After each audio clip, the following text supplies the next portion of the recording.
Hello students, I hope you all are fine. तो मैं यहाँ पर आपके सामने कक्षा 9वीं रहीम के दोहे लेकर उपस्थित हूँ। इस दोहे का स्पष्टीकरण मैं करने जा रही हूँ, तो इसे ध्यान से सुनिए। स्पष्टीकरण से पूर्व हम जान लेते हैं कि रहीम जी स्वयं क्या थे।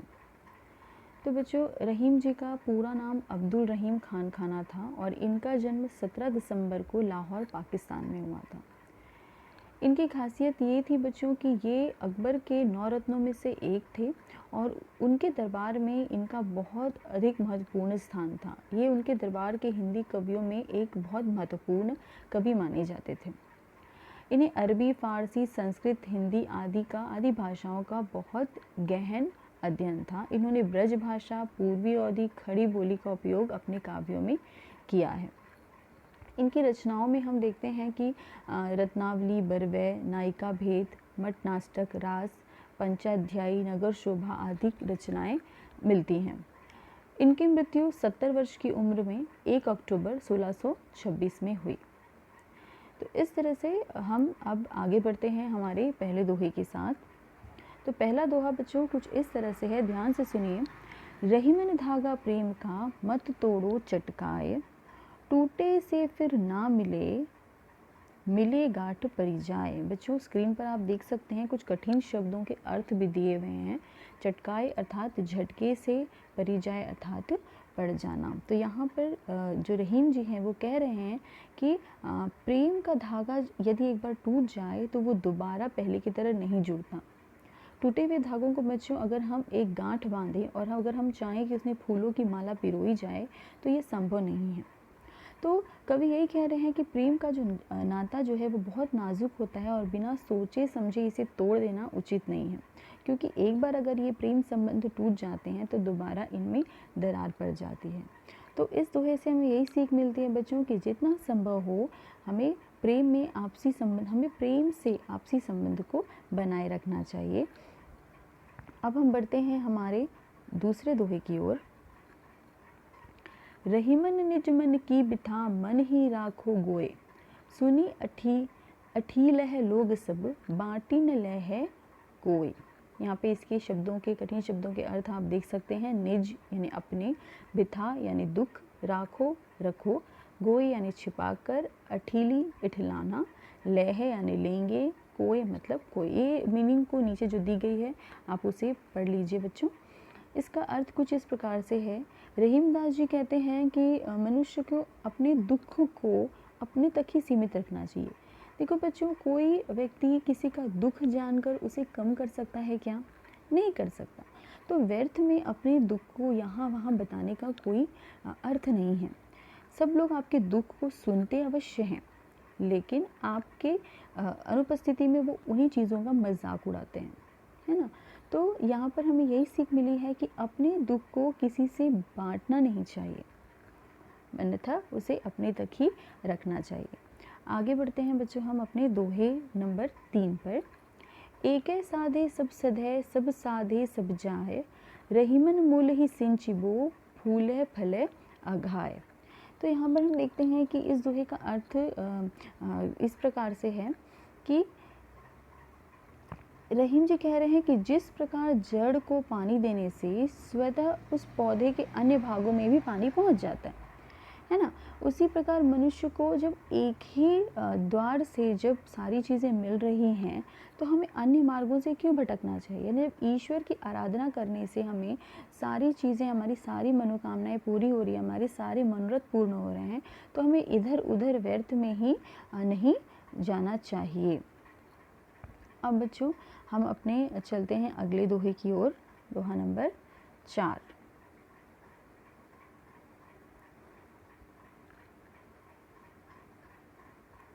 जो इस प्रकार है बच्चों। चित्रकूट में रमी रहे, रहीमन अवध नरेश, जा पर विपदा पड़त है, सो आवत यह देश। तो यहाँ पे रहीम जी कह रहे हैं कि चित्रकूट की महिमा का वर्णन करते हुए बोल रहे हैं कि चित्रकूट ऐसा स्थान है जहाँ अवध राजा राम वनवास मिलने पर वो आकर वहाँ पर रहे थे। तो किसी पर भी अगर संकट आता है तो वह शांति पाने के लिए इस स्थान पर चला आता है। तो इस दोहे का संदेश यही है कि चित्रकूट बहुत ही मनोरम और शांत स्थान है। तो यहाँ पर व्यक्ति को अपने जब वो संकट की घड़ी में होता है तो इसे यहाँ पर अवश्य आना चाहिए। अब हम देखते हैं हमारा दोहा नंबर 5। दीर्घ दोहा अर्थ के आखर थोरे आही, जो रहीम नट कुंडली सिमटी कुदी चढ़ी जाही। तो यहाँ पे हम देखते हैं कि रहीम जी दोहे की विशेषता बताते हुए कह रहे हैं कि जिस प्रकार नट कुंडली मारकर कला में सिद्ध होने के कारण ऊपर चढ़ जाता है, यानी ऊंची छलांग लगाते समय वह अपने शरीर की कुंडली बना लेता है, एक कॉइल बना लेता है, जिससे ऊंचा कूद पाने में उसे आसानी होती है। उसी प्रकार दोहे में कम अक्षर होते हुए भी वह देखने में छोटे होते हैं, है ना, लेकिन उनके अर्थ क्या होते हैं, बहुत ही गहरे होते हैं, है ना बच्चों। इसी का मैं एक और अर्थ बता देती हूँ कि कुंडली, बच्चों कुंडली का अर्थ होता है लोहे का एक गोलाकार चक्र, ठीक है। और इस प्रकार बताया जा सकता है कि जिस प्रकार नट अपने शरीर को सिकोड़ कर तंग मुही वो छोटी सी कुंडली में से आसानी से निकल जाने का कर्तव्य दिखाता है, उसी प्रकार कवि दोहे में थोड़े से शब्दों का प्रयोग करके गहरे अर्थ वाली बात कह देता है। तो यहाँ पे हम देख रहे हैं कि दोहे की विशेषता बताई गई है। अब बच्चों हम आगे पढ़ते हैं अपने दोहे नंबर 6। धनी रहीम जलपंख को लघु जिए पियत अघाय, उदधि बढ़ाई कौन है जगत पियासो जाए। यहाँ पर बच्चों रहीम जी कहते हैं कि कीचड़ का जल बहुत ही धन्य है। क्यों धन्य है?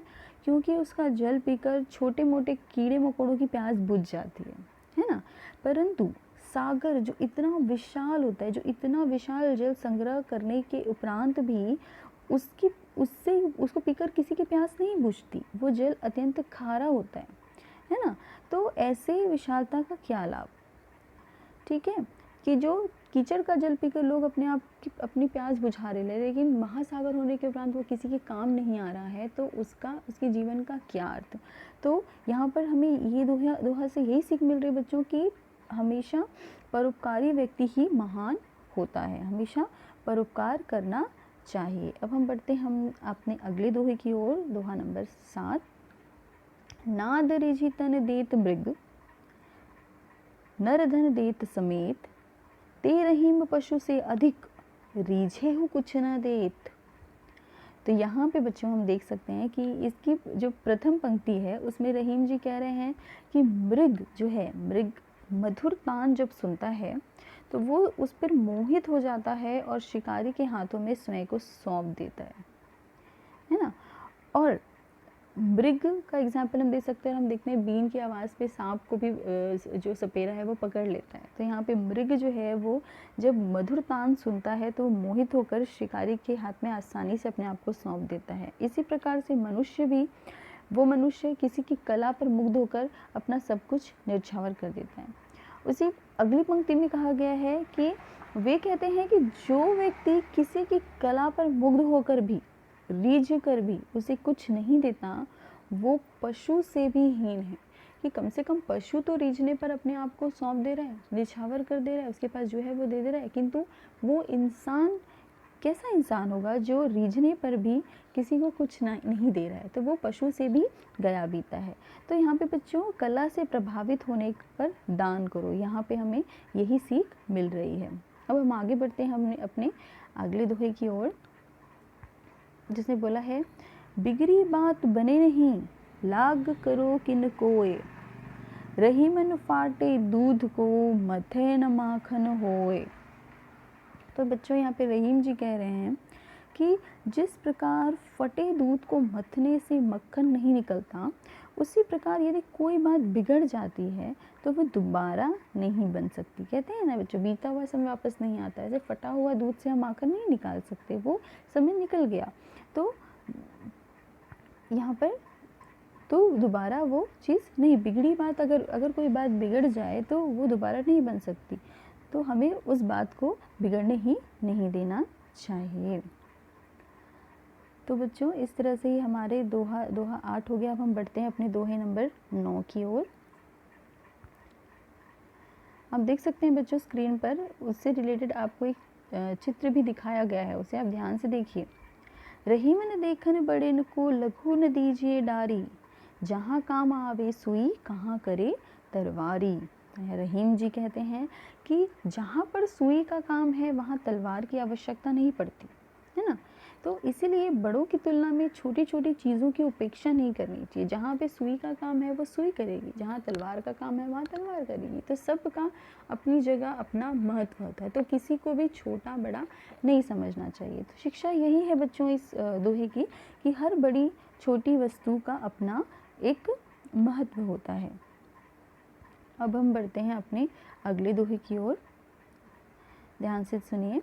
रहीमन निज संपत्ति बिना कौन विपत्ति सहाय, बिना पानी जो जलज को नहीं रवि सके बचाए। बच्चों इसके नीचे मीनिंग दिया हुआ है, होप आप उसको पढ़ेंगे, उसको रीड करेंगे एक बार। रहीम कहते हैं कि जैसे बिना पानी के कमल को सूरज भी नहीं बचा पाता। आप देख रहे हैं चित्र में आपको एक सूखा हुआ कमल दिखाई दे रहा है, ठीक है। तो यहाँ पे जो रहीम जी हैं वो कह रहे हैं कि बिना पानी के कमल को सूरज भी नहीं बचा सकता सूखने से, उसी प्रकार विपत्ति में अपनी संपत्ति नहीं होने पर कोई भी सहायता नहीं करता। जब तक कि इंसान के पास संपत्ति है, इसका एक दोहा मैंने आपको पिछली कक्षा में पढ़ाया था कि जब तक इंसान के पास संपत्ति है तब तक वो हमारे आगे पीछे रहेंगे, हमसे दोस्त बने रहेंगे। लेकिन जब संपत्ति खत्म हो जाएगी तो हमारी सहायता करने के लिए कोई नहीं आएगा। तो मनुष्य को निज संपत्ति का संचय करना है, मुसीबत में वही अपनी मदद करती है। तो ये है हमारा दोहा क्रमांक 10। अब हम चलते हैं हम अपने दोहे की ओर। रहीमन पानी राखिए बिन पानी सब सून, पानी गए न उबरे मोती मानुस चून। तो रहीम जी कहते हैं कि जीवन में पानी के बिना सब कुछ बेकार है, इससे बनाकर रखना चाहिए। आप मानते हैं इस बात को कि पानी जीवन में कितना महत्वपूर्ण है। पानी के बिना सभी कार्य व्यर्थ हो जाते हैं, फिर चाहे वह मनुष्य हो या कोई अन्य वस्तु। मोती के संदर्भ में जल का अर्थ है चमक, है ना। इसके बिना मोती का कोई मूल्य है क्या? नहीं, बिना चमक के मोती का कोई भी मूल्य नहीं है। और मानुष के संदर्भ में पानी का अर्थ है मान सम्मान यानी प्रतिष्ठा। अगर मनुष्य का पानी अर्थात उसका मान सम्मान समाप्त हो जाए तो उसका जीवन क्या हो जाएगा? व्यर्थ है। उसी प्रकार यहाँ पे चून के संदर्भ में, चून यानी आटा, बच्चों आप लोग मीनिंग देखते जाइए। मानुष यानी मनुष्य, चून अर्थात आटा। तो आटे के चून के संदर्भ में भी पानी का अस्तित्व है, जल से है ना। पानी के बिना हम आटा नहीं गूंथ सकते हैं क्या? नहीं, वह खाने के लिए उपयोग में लाया नहीं जा सकता बिना आटे को पानी से गूंथे। तो यहाँ पे हम देखते हैं कि पानी का सभी के लिए बहुत ही अधिक महत्व होता है। अब हम बढ़ते हैं बच्चों अपने नए दोहे के ओर। आई थिंक ये हमारा अंतिम दोहा था। ओके, तो बच्चों आई होप आपको ये सारे दोहे अच्छे से समझ में आ गए हों। ये दोहे में रहीम जी ने किस तरह से सबके प्रति प्रेम रखने के लिए बोला है और सभी को किसी को भी छोटा बड़ा नहीं कहा है, सबको एक समान एक दृष्टि से देखने की सीख दी है। तो बच्चों इस तरह से आप इन सारी सीखों का, इन मॉरल वैल्यूज़ का अपनी लाइफ में भी आई होप आप इसको उपयोग करें। बच्चों ध्यान रखिए, नए वीडियो के साथ मैं फिर से आपके सामने प्रस्तुत होंगी। तब तक के लिए धन्यवाद। Take care.